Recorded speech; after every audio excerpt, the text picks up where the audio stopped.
Once again, have a blessed morning kahambol. Tuod di ay, basin na ay nangita karon og champorado diha sa third floor, room 301 or 302.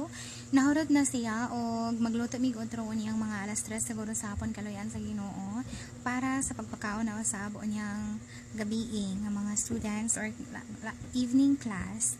Then ganina din nga video sa wala pa mi kapakaon.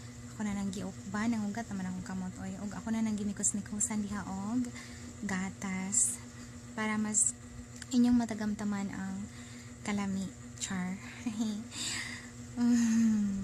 Alright, nag-design day og jutay ang Promos de Coros og ganahan mang lingkod ang mga bata pwede kaayo katugon naman ko ay basta relax sa migluto ha. Thank you day kayo sa mga kooperasyon. God bless you all. Thank you.